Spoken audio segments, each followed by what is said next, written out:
All right. So, thanks again for coming. I appreciate it. I know everybody's busy, especially running a dental practice or working in a dental practice or whatever it may be. But I think you're going to get a lot of good benefits out of this. We've got a packed house today. We've got tons of people actually still coming in as we speak. So I really appreciate all of the interest here.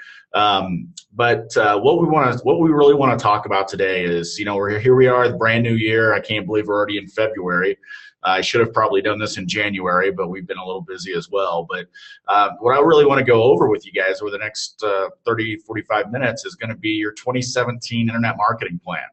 And we're going to talk about other things than the internet as well. But, I want to learn more about what you guys have planned, and I'm sure you guys want to learn more about some things you may want to have planned to be able to grow your practice in 2017. And that's what we're going to try to achieve today. So would appreciate it though. This is going to be some great information. Turn off your cell phones, get off of Facebook. I know it's hard. I'm addicted to, but because if you are a dentist or you're running a dental practice or you own a dental practice, the information that you're going to get in the next 60 minutes is really going to help you get to the next level. I'm going to give you some great insider information on some of the things that we use every day to help our clients. And these are some things that you can do. You just need to have some time, a little bit of knowledge, but I'm going to give you tons of great information on how you can really use the internet to grow your practice.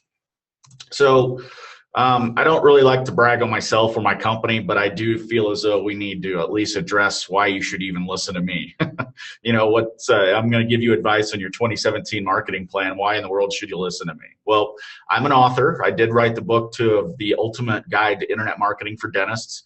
It was my first experience writing a book, so you can actually buy that book on Amazon. Not many people have, I have to be honest, but that's also probably because we do give this book away free locally, and then we also offer this book as a download off of our website. So if you do want a copy, I know some of you have already downloaded it, but don't be too critical of me as my first attempt at writing a book, and it was quite an experience. But if you're a part of Dental Town, which is a big dental forum online where dentists go to talk about issues and things, I'm a big contributor there in the marketing sections. So you may have seen me or heard from me from there. I've been through a lot of trainings. I've been doing internet marketing, local internet marketing for over 15 years now, kind of aging myself a little bit. But I've seen a lot of what works. I've seen a lot of what doesn't work. And what my agency and my company and myself and my experience bring to the table is really that, we know what works, we know what doesn't, we know what dentists are going after. We know the frustrations. We know a lot of the inside information with dental practices, and we can bring that to the table. But we're also I'm part of the Google Partner Program. Also, I've actually been. This is kind of unique, is that I've actually been to Google's headquarters, and they actually trained me, which they don't do much of that anymore. This was a few years ago, and I was working with a company that. We were able to get into this program, and we actually went to Mountain View, California, or at the Google headquarters for a couple of days, and they really trained us on paid ads and SEO and all kinds of stuff. And that just has a total. It's invaluable, that kind of experience that you get. So just a few things about me and my company. I am proud of this. We were recently named a top local agency for dentists by the company UpCity. So that's a pretty strict program, and we have to be able to meet certain criteria to get that, like driving great results, having a great reputation in the marketplace. There's a whole list of things that you have to do to really be able to achieve that, and we were able to do that this year, or last year, I should say now. So we're very proud of that, and it's something we're going to strive to do again for 2017. And like I talked about a little bit before, we've worked with hundreds of dentists over the years. We started this agency, Kickstart Dental Marketing, in 2009. Which in online marketing terms is like a century or more. But we've seen it all. We've seen the good, the bad, the ugly, and that's really I've got tons of data on just AdWords, what keywords are great, which ones aren't, and so that's some of the things that we try to bring to the table for this. So enough about me. Let's get into into you guys and let's talk about what are your goals for 2017. And you're probably thinking, oh crap, I don't really have any goals. I bet you that 80% of the people on this call don't have specific planned out goals for 2017. Is that right? Just give me a hands up or something in the chat box if that's true, or tell me I'm wrong and I've got exact details of what I want to accomplish for 2017. Yeah, we're getting a lot of plan, what plan, question mark. So, all right, I get it. So, you know, a mentor of mine told me a long time ago that, you know, if you don't have specific goals, then, you know, how are you ever going to be able to achieve what you're trying to do? So when I talk to dental practices, and, you know, we are known as a digital ad agency for dentists. So we do, you know, SEO, websites, you know, all that cool stuff. But dentists sometimes get thrown off when in one of our first meetings, like in our kickoff meeting, I start talking about what's your revenue target? You know, how much is that monthly? You know, how many calls will it require to get you there, do you think? And what's your average transaction value? And, you know, a big one that I try to get people to start thinking about, or dentists to start thinking about, is what's your lifetime patient value? There's a lot of, you know, and how much staff are you going to need to hit your goal? Because it's easy to say, yeah, I want to double my practice, or I want to go from 20 new patients a month to 70 new patients a month. Well, that's great, but have you thought about the impact of that? And what if, you know, after a few months of a campaign, you know, you go from 20 to 60 or so? Do you have the staff to be able to handle that? Do you have the facilities? Do you have, you know, all these other things that a business needs to have to fill that type of capacity?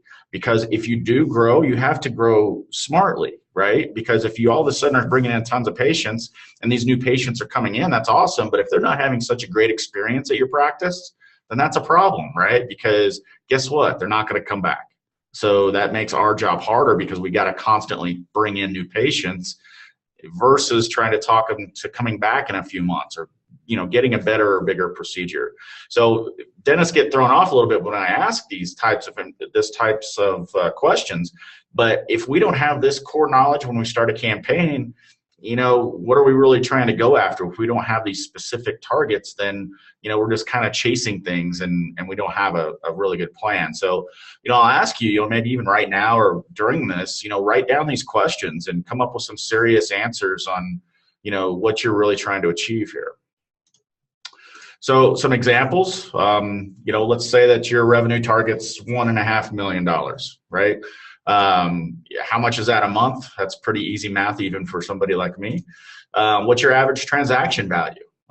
This is a questionable one, because sometimes it's hard to figure that out. And it's, you know, I'm sure a lot of you use Dentrix or EagleSoft or some sort of practice software system that can help you do that. And I really strongly encourage you to take a look at that, because if you know what your average transaction value is, that will really help you understand what it is going to take to get you to your goals. How many calls does that require? So that's a little bit trickier math, not too bad though. So it's basically, we divide the monthly target by the average transaction value. So in this specific example, we'll need 308 calls a month to hit that particular revenue goal if your average transaction value is $405. And then the lifetime patient goal is a tough one. What's the lifetime patient value? Well, you get some people that come in and then you don't see them again. And then you get some that come in and then they're there for a lifetime. The other big thing that dentists don't always figure into this is, you know, it's not always about what the lifetime patient value is, but you also have to add in that on average, patients that are with you for more than a few years will bring you 3 referrals on average. So yeah, that new patient comes in, they spend that initial money, great, you get them to come back and they're a lifelong patient, but then all of a sudden they start bringing you referrals. So you have to add that into the equation as well. And then staffing, you know, that's something that you have to answer for yourselves.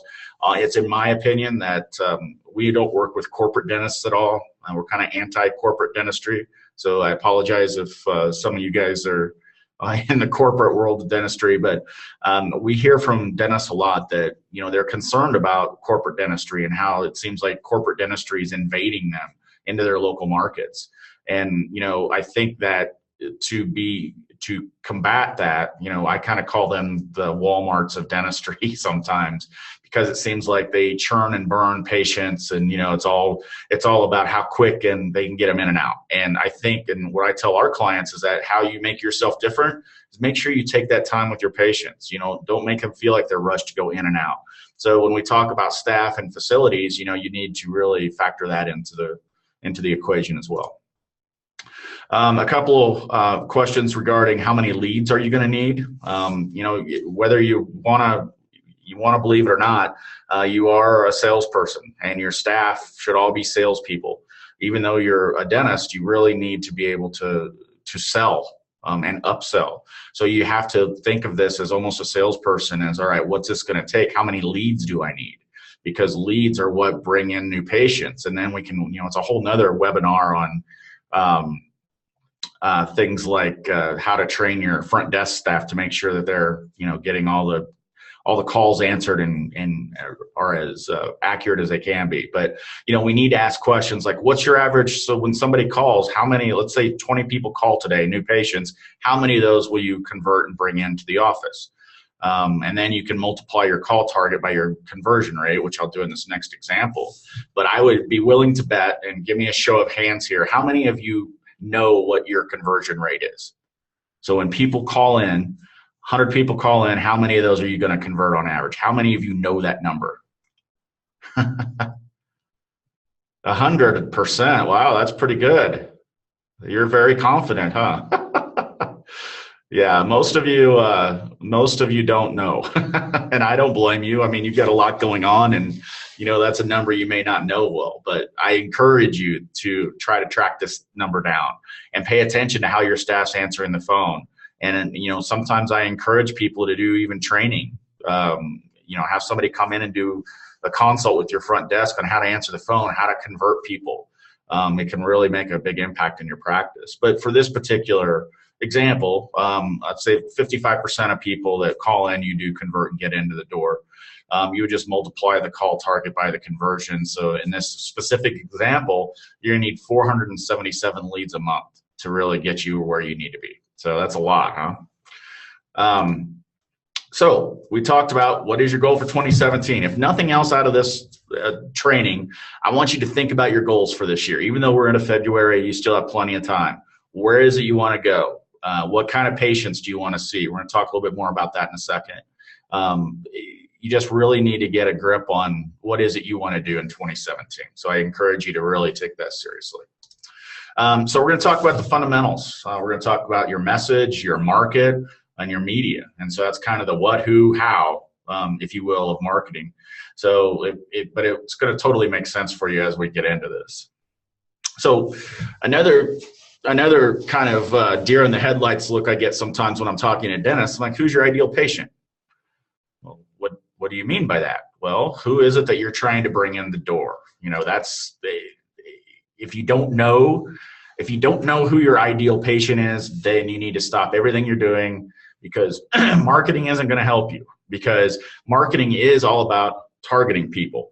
And if right now you're doing marketing of any kind, newspaper, billboards, internet marketing, SEO, whatever it may be, if you don't know who your ideal patient is, then you're wasting money, because a good marketer is going to ask you this question: who are we going after?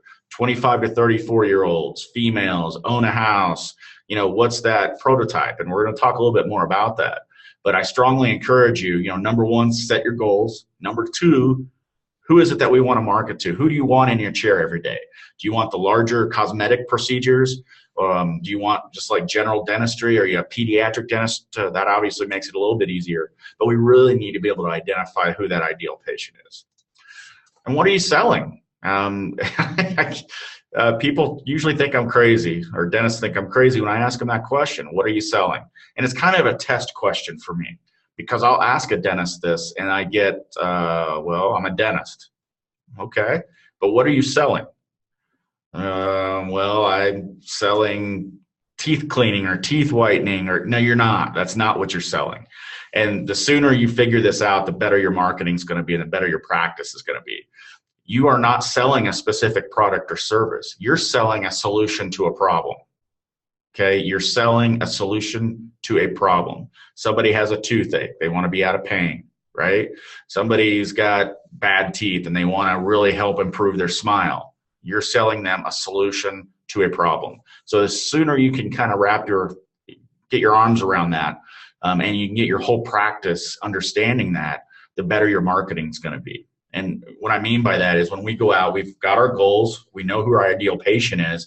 Now we're going to talk to them as an individual. But I don't want to think about the crowns or the same day crowns or the cavities. I want to think about, okay, Tom's in pain. He doesn't care specifically what gets him out of pain. He just wants to be out of pain. So forget about the specific products and think more about how to find a solution for Tom. Right. So that's where I get into the kind of creating an avatar. I think that was a movie, right? But anyway, create a profile of who your ideal patient is, right? So who is your patient avatar? Who is this? And you can use this form. And if you shoot me an email, I'll give you my email address at the end of this. I can actually send you a copy of this, and you can make more copies and just kind of figure out what these are. And what we try to do is we try to put these into buckets. All right, pains and frustrations. Well, that can really be a biggie for you guys, right? Goals and desires, dreams and aspirations, fears and implications. I know it seems a little crazy to try to profile dental patients like this, but you certainly can. And once you figure this out, guys, we know exactly who we're going after, right? And so everything just starts fitting into place. So I did an example here, demographics, those are kind of the easy ones, right?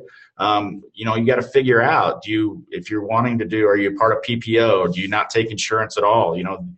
That's how we got to target people. Do you do Medicaid? So it could be for this particular dentist I did this for recently. We want homeowners 25 to 55 years old, typically female, because females do typically make decisions about dentists. Not all the time, of course. Married with 2 or 3 kids, head of household, $65K in annual income, family-oriented, reliable. And when we start talking about reliable, I probably hit a nerve here and say that there's a bulk of patients that you guys have booked that don't come in when they're supposed to, right? Show of hands there. Canceling appointments, yes. Yep. Almost everybody. So when we can go after reliable people, that's going to keep our calendars full and avoid some of the cancellations. Takes an interest in their community. So for this particular dentist, and you have to figure this out for yours, this is what this dentist wants to bring in.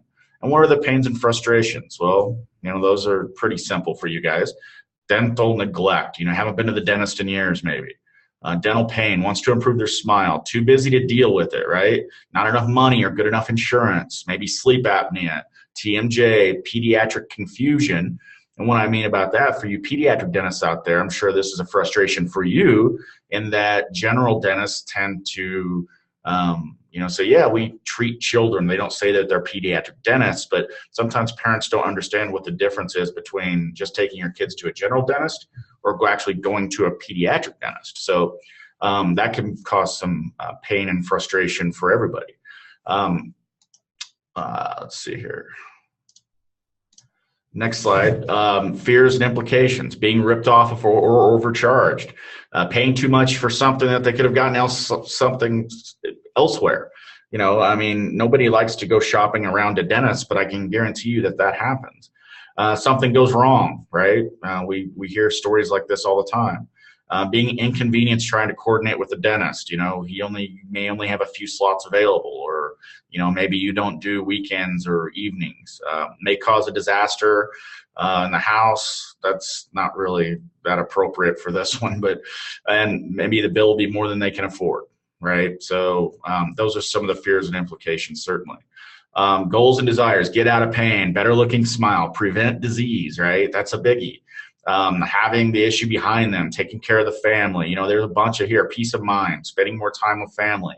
So once we put people into these buckets, we're able to really know who we're selling to, who we're selling that solution to. And I think this is an old saying, but if you can see Joe Jones through Joe's eyes, then you can sell what Joe Jones buys, right? Say that really fast, because I just murdered it and I just tried to do it slow. So, but this totally makes sense, right? Because now we've got our goals, Okay. Now we know who our ideal patient is, and we know their demographics, their frustrations, their pains. So how much easier does that now make it for companies like me, or for you to, if you're doing it on your own, to target those people, right? So, and we could do a whole day-long presentation on how to further target your audience, but this is just kind of scratching the surface and getting you thinking about, instead of just saying, hey, local media rep, I've got $3,000 a month for marketing, here it is, go get me new patients. Well, guess what? You're going to spend your $3,000, but I can guarantee that those advertising dollars are not as effective as they would be if you could say, listen, Mr. Media Buyer, I need a 25 to 30-year-old female, owns her own home. They make over $65,000 a year. They have 2 to 3 kids, blah, blah, blah. That's going to help him or her go out and target that specific person. So really hope that you take advantage of that information and have a really good target of who you're going to go after. So we're going to talk a little bit about the messaging now, how you message. So we've got our person, right? We've got our goals. Now, how do we get that message to them, and what do we say? So this is another sheet that I can send you. I've got a whole packet of like this little kit that I can email to you if you want it. Just either put your email address in the chat and I can email it out, or email me later and I can send it to you. So why should someone choose to do business with you versus the competition? These are actual questions that we ask our dentists when we do our kickoff meetings with them. And this is probably the biggest thing for me, and we call this your USP, or your unique selling proposition. I'm sorry, I butchered that. Unique selling proposition. So this is, and most of you, I'm sure, have tons of competition in your local markets. Maybe 20 to 100 other dentists within just a 10-mile radius sometimes if you're in a populated area. And this is a huge question. What makes you different than your competition? Why should I come to you versus going to the next person on the list and calling them, right? Do you have that figured out? Do you know what to say? Most of you don't. I can tell you that just from my experience in working with dentists. But this is the next step. If we can really make ourselves unique and have a great USP, then that's going to let us stick out from the competition. Because guess what? A dentist isn't a dentist, right? There's more to it than that. So a lot of times when I ask this question, I get, well, I have great education. I have great experience. I have great staff. That's not good enough. Everybody's going to say that. Everybody's going to say they have the best staff. They have the best procedures. They, have the best office, whatever it may be. You've got to come up with something that's really going to make you different and make people want to take action with you. I can't tell you what that is without, obviously talking with you, but, this is a biggie. So I really hope you take a look at that and figure out what your unique selling proposition is. A good book for this, actually, I've got it right here, is, don't laugh at the name, and maybe you've already seen it, but it's Duct Tape Marketing. This isn't for dentists only, obviously, but it's a really good book about basic marketing techniques. I've read it a couple of times. And it's just got some great ideas, and it's got some great examples of how to get your unique selling proposition and how to market that and message it to your folks. So hopefully you'll get that book. All right, and then what benefits do you offer to your target customer avatar can resonate with, right? So, this would be around the getting out of pain, right? Or crafting a better smile, some of those things that we looked at. So some messaging that's going to work for you. Quality dental services, anti-corporate. This is where we've got to get into, that messaging. And we're not going to rush you in, rush you out. We're going to get to know you, your family. We're going to make you feel part of our family. That's one of your unique selling propositions, right? Straightforward pricing or an upfront pricing. I've had some practices do this. Satisfaction guarantee. There's some ways that you can spin that into dentistry. Trustworthy staff, trusted technicians, experienced staff, new patient specials. I know that, there's a lot of you that don't want to discount and don't want to, run specials, but, even as if you're a very high-end dentist, you're still going to need to do something to get people to come in. And that's a strong call to action. And a lot of times that is a new patient special.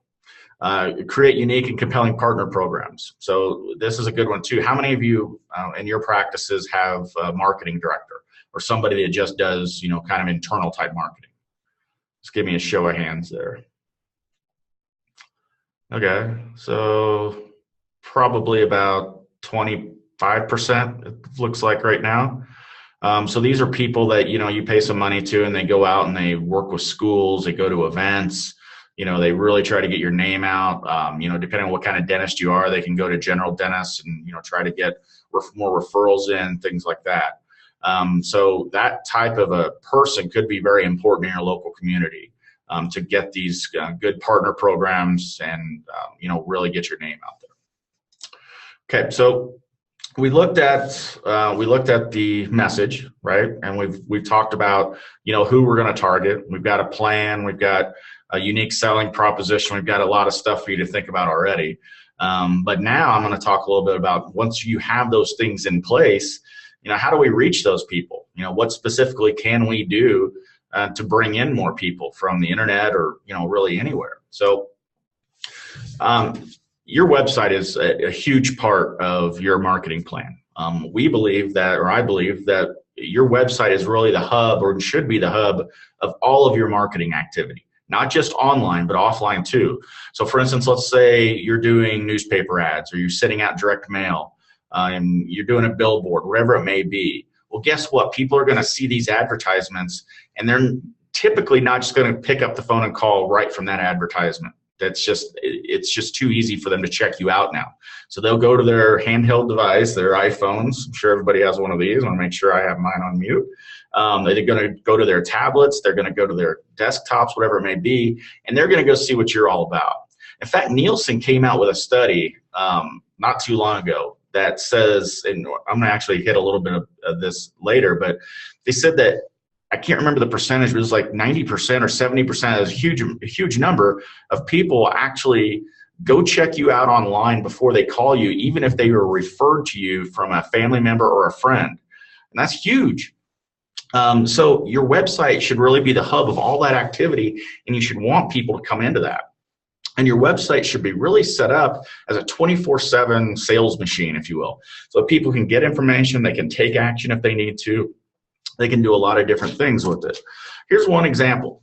This is a website that we did actually quite a while ago, but it does really well. And guess what? It's not like this big, huge, elaborate, bulky website that, design is important, but it's not important to make it just look nice. It has to be functional too. So you really need to be, have a strong call to action. You need to make it easy for people to know where you are, and even though this one does have a stock image in it at the very top, it also has the dentist in it, and I'm a big believer of no stock images. In this situation, we didn't really have a choice, so we had to use this, but people buy from people, and the more human you can make yourself and actually show your practice and your people, the better off you're going to be. So, check this one out. He gets his new patient numbers increased hugely just because of the website. And then we obviously did some of our other marketing services for him too, but he's seeing a lot of success on it. This is really a pretty basic website. It's not a lot of thrills or frills or whatever you want to call them, but it does a really good job. So, and you can't get all of this into every website. I mean, even though I've kind of argued with some dentists about their websites, it's a personal thing, and when they think of their websites, they really they have this picture in mind of what their website will be, right? And so you got to put elements that you're going to like and be comfortable with, as well as good marketing sound advice. And this is kind of what I look for on a website. And we can't, like I said, we can't really get all of this into every site, but the more that you can, the better. Findability elements, okay? This is kind of like the techno geek stuff to make sure that Google knows about your website and will, rank it as high as it possibly will. Engagement elements. This is your USP, testimonials. Is it easy to find things? You got to remember here that you're talking to your avatar that we created a few slides ago, right? You're not talking to you. It's not about you. It's about this avatar you've created and what's going to attract them and make them want to take action. Trust icons, a map for locality, because, fortunately or unfortunately, a big part of why somebody chooses a dentist is where they're located. Social proof icons. Conversion elements. This is big. It seems like basic stuff, but you'd be surprised how many websites we see without, a phone number on a website. You have to go to the contact us page to get the phone number. That's crazy. You need to have a call tracking number. Actually, I'm going to talk a little bit more about call tracking in a few minutes, but we really need a phone number on every page, address on every page, a lead magnet, which is basically free teeth whitening, or sign up for a free newsletter on the top 10 things to ask a dentist when you go see them. Something where they can take action and fill out a form, get something in return, and then you've got their information and you can market to them. 24/7 live chat is a good idea. We've seen a lot of success with that. Reviews, I've mentioned that a couple of times on this slide. And then real photos of you and your team. It's really a big deal. WordPress plugins, we're a big believer in WordPress to build websites. It's the best technology available. It stays updated. But there's some plugins that you can use with WordPress to really enhance your website. Like Yoast SEO. It's a tool that you just upload right to your website, and it'll actually help you do SEO on your own, at least the on-site stuff. Google Analytics. Well, I'm going to show you a little bit of this in a minute, but basically you need to know who's coming to your website, how long they're staying, what pages they're going to, things like that. Google Analytics is a free tool that you can use to do that. Birdeye, that's a review management system I'll talk a little bit more about. Facebook, auto-publish. So if you write a blog on your website, for instance, right, you can set that up so that when you write a blog on your website, it'll automatically post to your Facebook page. That's great because people will then see that, click, go to your website, and boom, that's a good thing. Google XML sitemaps is kind of a technical thing, but it lets Google know that you're alive basically and you're ready for business. Heat maps, this is pretty cool. We do this for a lot of our clients, or some of our clients I should say, but we'll install some software on the website, and after a month or so, we'll go take a look at this, and it's like a visual heat map of where people are clicking and pointing and scrolling. So that helps us understand what parts of the website are being seen the most, so that we can then beef that up, what they're going to beef it up and make it as good as possible. So, obviously you want your logo, you want your social icons, your NAP. Your NAP is your name, address, phone number, every page, a call to action on every page. This is really an ideal setup for a website. And of course, it's got to be responsive. And what I mean by responsive is that if you go on your phone or a tablet, but if you go on your phone and I go to a website, I don't want to see just that huge website shrunk down. It needs to be mobile responsive, so it actually converts itself to a mobile website. And this is actually a big factor for Google now. And if you're not being ranked very highly, make sure you have that mobile responsive website, because that could be a reason why. And make sure on the mobile website you've got a one-touch click to call connect. So they just have to hit a button and then call you directly. And I think if you have Google Analytics now, you'll see that probably 30 to 40% of the traffic that's coming into your website now is coming from a mobile device already. And that's going to increase over the years. I mean, just more and more people just get to their phone and use it versus a computer, because really this thing isn't a phone anymore, is it? It's really a computer. So responsiveness on the website is big. Okay, so is your website set up to convert visitors to callers? And that's really what we're getting to. I mean, I can talk all day about, oh, you got 600 hits to your website this month. Well, that's great, Chris, but I only have 5 new patients. What gives? So we've got to really look at the website and make sure that it is set up to speak to your avatar. Are you really connecting with that person you're trying to target? Does it address the fears and the frustrations that we talked about? Does it speak to who they should choose? Does it have an authentic image of the team? Does it include video elements? Videos are big now. I love to have a little video of a dentist on their homepage. It says, hey, thanks for visiting our practice, blah, blah, blah. It can be a 30-second video. We can also talk about reviews. That's big. Use social trust. We've got to have that on there. And, the updates of the call to action are huge. Maybe it's BBB you're a part of, maybe, whatever associations you're part of. Education's important. Having that phone number. I mean, these are just some basics, but, it's compelling to see how many dentists miss this and they kind of overlook the power of this website. And so a lot of times we'll go into dentists and they're already ranking great on Google, or they're doing paid ads and they've got all this traffic to their website. And we look at this, and once we figure out who their avatar is, we can see that you've missed the boat here. You're talking to a completely different person than what you're actually trying to target. So it's important to really think about this aspect of it as well. So we're getting down the home stretch, but so far we've talked about having clear goals and target for 2017. We've got some clarity around market, message, and media. We made sure your website is optimized for conversion. It seems like only 3 little things, but each one of those are pretty huge things. So hopefully you kind of see that we're on a path here and that we've identified some key things, and it kind of, as you kind of check mark off one box, and it progresses to the next level. So what is your plan for 2017, right? You haven't had a lot of time to think about it, but look, you know, if I don't know how long a lot of you have been in practice, but 15 years ago, maybe even less than that, marketing was actually fairly simple for a dentist. You would go buy a yellow page ad, you would do some direct mail maybe, and that was kind of it, and it worked, right? Well, now the landscape is totally different. Not many people are using the yellow pages to find a dentist anymore. They're not going to that 5-pound phone book and, you know, kind of looking up who they want to call for their dentistry needs. You know, they're not paying as much attention to print anymore. They're not, you know, using newspapers as much. They're not paying attention to billboards as much. All of this focus has gone digital, and you can see just from this this slide, there's a lot of choices out there. And I'm sure you guys get calls. You probably get 10 to 20 calls a week from online companies saying that we'll rank you on Google or buy ads on our website or whatever it may be, and it's confusing. Because you do know probably in the back of your mind that you need to have a digital presence, but where do you start? I mean, who can you trust? And so, you know, you look at these 8 elements. I mean, there's a lot of different things, and there's some offline stuff here, but, you know, there's Google, Bing, Yahoo, there's ads for those. How do you rank your website? You know, what about Facebook? You probably heard about ads on Facebook. Where do you really go after there?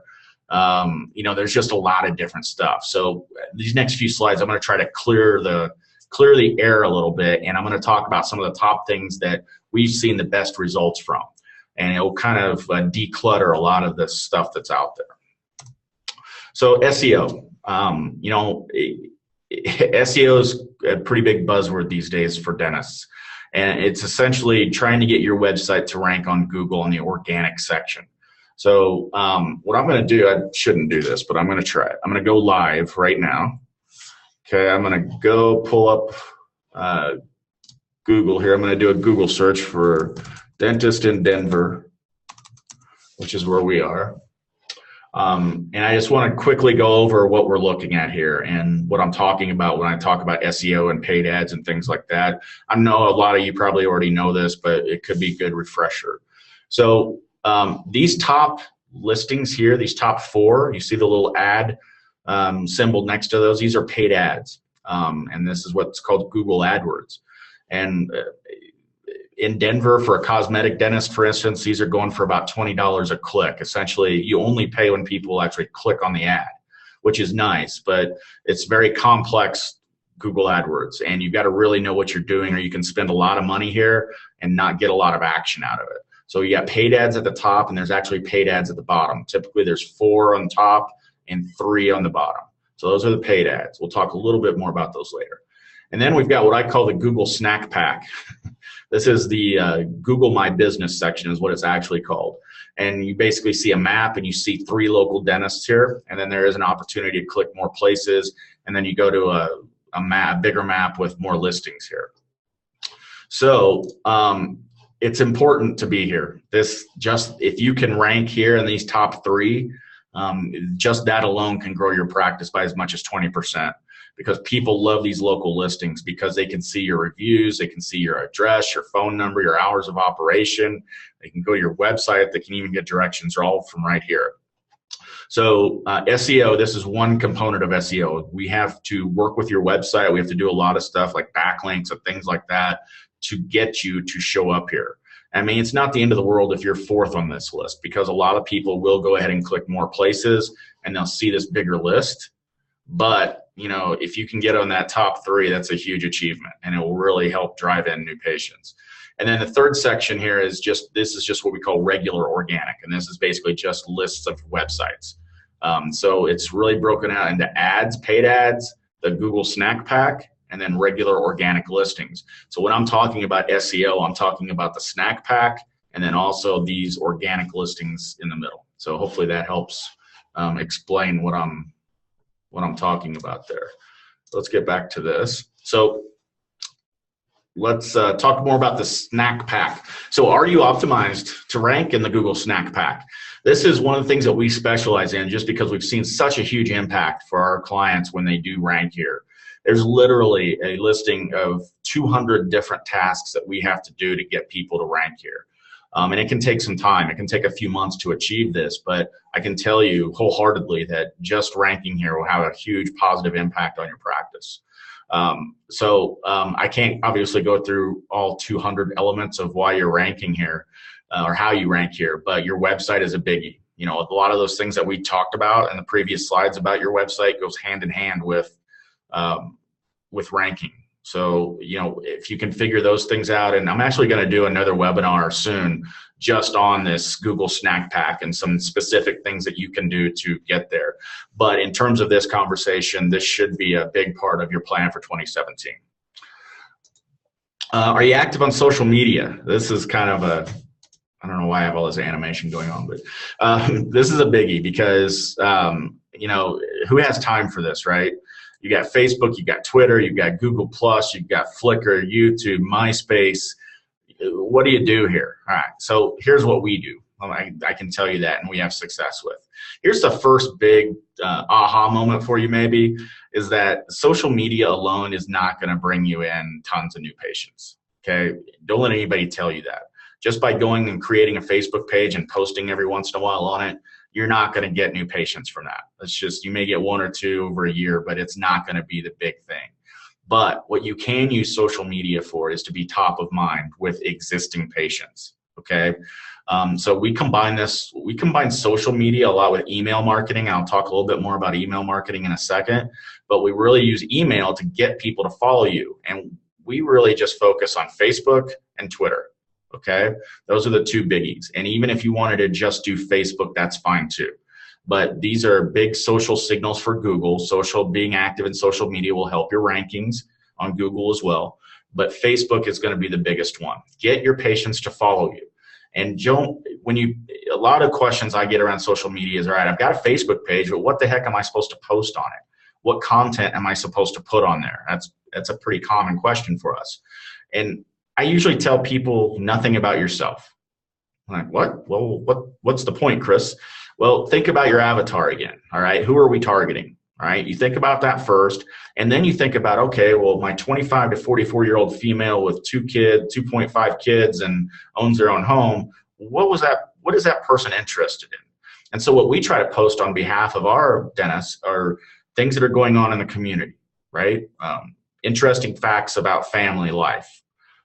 We talk about humorous things, humorous stories that are out there. And every once in a while, we'll mix in, oh, did you know that we're doing a teeth whitening special this month? Come on in and get your free take-home teeth whitening kit or whatever it may be.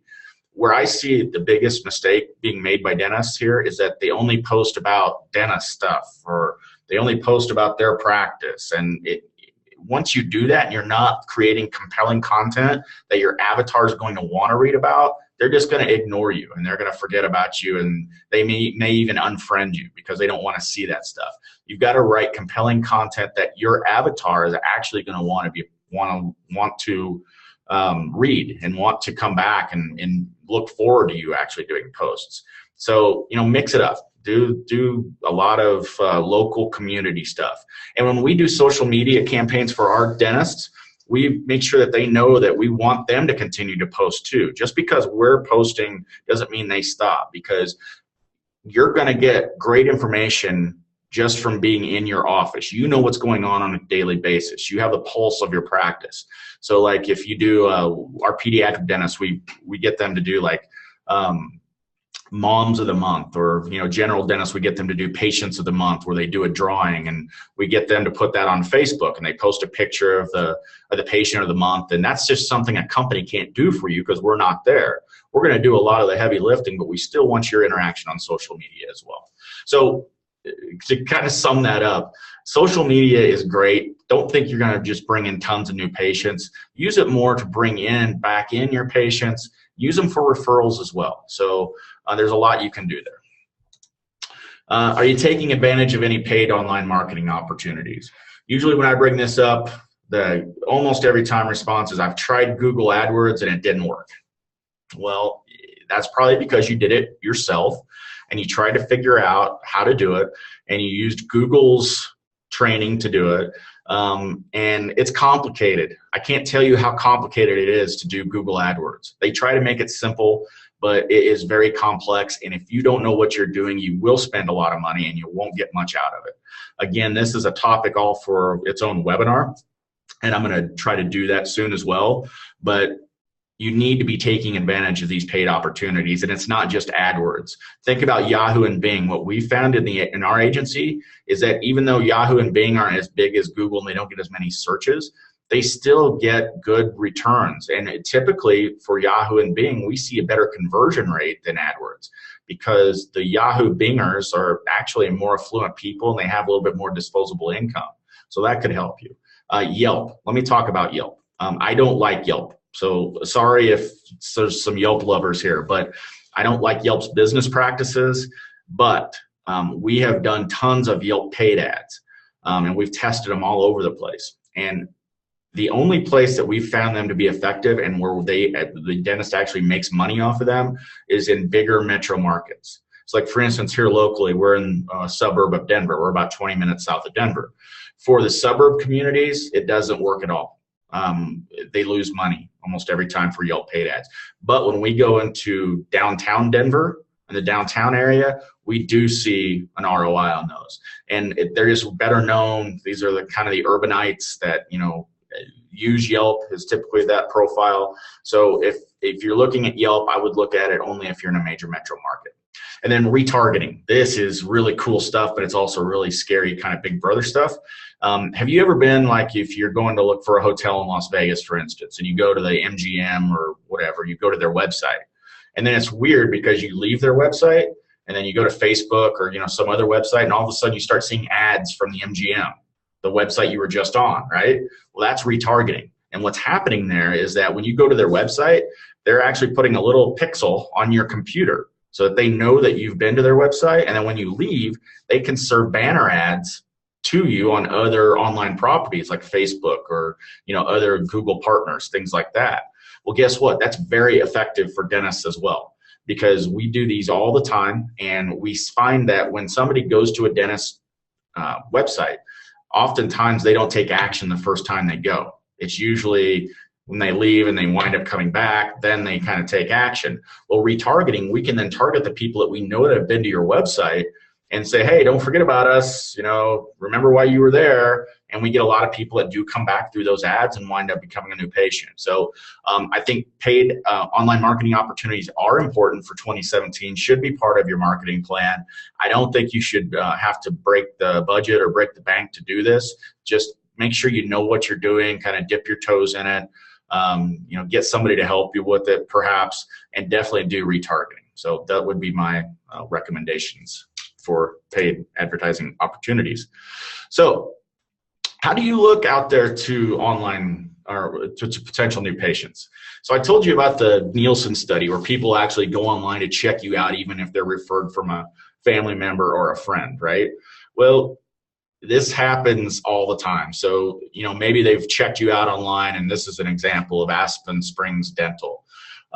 And this is an example of what somebody would search for if they're thinking about going to this practice. They're going to type in the name of the practice or maybe the doctor, and then the word reviews behind it. And what you see here is very compelling, because what we're looking at, the top one is their website. The second one is their website, the testimonials page. So that we talked about how your website should definitely have testimonials. But then look, there's that Yelp profile, right? So even though I'm telling you not to advertise on Yelp in most cases, it's still important to have your profile out there and accurate, because people are still going to see it and they're going to see the reviews on it. So it's very important to get reviews out there on Yelp and on Google. You can see on the right side, you can see a picture of the doctors. That's what's called the knowledge graph, and you can see their reviews there. The next one down is birdeye.com with a bunch of reviews. That's actually a site that we built for these guys. The BBB is there. You can see our reviews today. There's just tons of, these review sites, and you can get a pretty good glimpse of how dentists are performing. And if you can make this page very overwhelmingly positive, you have a better chance to get that person to pick up the phone and call. So online reviews are terribly important. I want to show you just really quickly here. I know I'm running out of time, but this, and if you want this, I can show you how to get it. Bright Local is a company out there. It's brightlocal.com. And they offer services for agencies like ours, and we use them as a vendor. But they also come out with some really great consumer surveys. And they did a survey last year, 2016, on how important online reviews are for not just dentists, but industry-wide. And they actually called, I don't know how many thousands of people, and they published the answers here. So like, it's just cool stuff like, how many times have you used the internet to find or search for a local business in the last 12 months? Well, you can see never, 1 time, 2 to 5 times, 6 to 10 times, just really cool stats. But, there's, in terms of online reviews, do you read online reviews to determine whether a local business is good or bad? You can see they've been doing this since 2010. And these numbers, just yes, occasionally, yes, regularly. Look at that. In 2010, only 22% of respondents said that, yes, they regularly do. Now it's 50%. So you can obviously see that it's huge. How do you typically find online reviews? We used a search engine. Well, that's the example that I just gave you, right? They did that search on Google, and you can see all those different review possibilities. Which of the following devices have you used to read reviews? PC, tablet, mobile. You can see mobile is increasing. Now this is a cool one. Which of these types of businesses have you read online reviews for? Okay, restaurants and cafes, that makes sense. Hotels, look at that. Medical healthcare ranks 3rd on this at 31%. So just that stat alone should tell you how important online reviews are. And I tell dentists this a lot. I'm like, man, we can do a great website. We can get you great organic rankings. We can do paid ads, all this stuff. But if we don't have good reviews out there, and not just on Google or not just on Healthgrades, but everywhere, we could be wasting money. Because if you have bad reviews, that's a problem. If you don't have any reviews, that's a problem. And if you don't have recent reviews, that's a problem as well. And in fact, there's a stat here. How many online reviews do you read before you feel you can trust a business? Look at this. 4 to 6, 7 to 10, 2 to 3. So it's important that you have more than just a few reviews. How many different review sites do you look at before you make a decision about a business? 2 to 3 review sites. So it's not good enough just to have that one review site. There's just some really good stats here. There's one more I wanted to try to find here. Yeah, here's a good one. What's the minimum star rating a business must have for you to use them? 3 to 5 stars is, 3 out of 5 stars is a big one. 4 out of 5 stars is a big one. So it's okay to have some bad reviews out there. It just can't overwhelm you. And then there's one more here. Okay, here it is. For a local business, how recent does an online review need to be? How recent does it need to impact your decisions? So you can see they also want to see recent reviews. So if you've got 10 reviews out on Google, that's great. But if they're not recent, like, it's not going to be as impactful for them. So you've got to constantly be bringing in new reviews. So anyway, back to the presentation, maybe, if I can figure it out. Here we go. Reviews are going to be a big part of 2017 for you. Please mix that in with some of the other stuff. Do you email? Okay, I'm sure you all email, but your email list you may not do anything with, or you may send a monthly newsletter every once in a while. Look, guys, this is a biggie, because any part of marketing, anything that we do is you got to get people to know you, like you, and trust you, right? So your email list that you have from past patients and current patients, a good majority of those people hopefully already know you, like you, and trust you. So you've already got them. So why not remarket to those people, right? You need to create a referral campaign, right? Do a contest. If you bring us in referrals, we'll give you a $20 gift card. I know that's not legal in some states, so obviously you want to make sure that you're going by the rules here. But use that email marketing campaign. Don't just send out a monthly newsletter. Monthly newsletters are so 1990-ish. You're going to really want to do things that are going to get direct action. Get people to follow you through email. Say, hey, we just created a new Facebook page. Follow us. Reactivation campaigns. This is a biggie too. How many people have gone out, come to your practice, and then you haven't seen them for a year? Well, filter those out. You should be able to do it with Dentrix or EagleSoft or whatever you're using. Get a list of those patients that haven't been in a while, and let's build out a campaign and target those people through email. There's a lot of things that you can do there. Just a couple more slides here and we'll wrap this up. But, you know, we talked about in the beginning having specific goals and tracking those goals. Well, once we're doing marketing here, let's track to see what's working. I mean, how many of you feel though you're doing advertising or you're doing marketing, whether it's online or offline, but you don't really know for sure how effective it is? Or some of you are probably thinking, well, I do know because we ask the patients when they come in. Guess what? That's not that accurate. We've done a lot of studies on this, and we find that patients will tell you things that aren't even accurate. We've done these tracking campaigns before where we've had people say they saw us on TV and we didn't even do any TV advertising. And what's also muddying the water here is that more and more new patients are using multiple mediums to find you. So yeah, they may be seeing you on the website or they've, you know, saw your reviews, but they're doing other things too. They're reaching out to other places online to find you. So it's not always accurate to say, oh, we got 10 patients from Yelp, 20 from Google. That's not really that accurate. But what are the metrics that we can use to track things? A biggie for us is, you know, Google Analytics. What you're seeing here are actually all Google Analytic screenshots. The first one on the top left is, you know, how many people, this is an actual client too. The top left is, you know, how many website views are you getting? That's 744. How many of them came from a desktop computer versus a mobile phone or a tablet? So you can see that this particular dentist has got about a quarter of or a third, I should say, of their traffic coming from mobile. The top right is where are your people coming from? Organic search. Well, that's because of our SEO work. We're getting them to rank very high on Google, and that's where most of their website traffic's coming from. Direct would be like they just typed in your website and went directly to it. Referral would be like from a Yelp or something like that. And social would be from Facebook or Twitter or something like that. Also, what's cool you can do with Google Analytics in the bottom left is you can see who's coming to your website. Female, male, how old are they? So kind of towards that avatar, right? So we've got definitely a skew towards female, 57.4%, and we're right into that hot spot at 25 to 34 years old. So that's a good indication that we're getting the right people to the website. And then finally on the bottom right, this is the pages that people go to the most. So like the first one with the slash, that's your home page. That'll typically always be the most visited page on your website.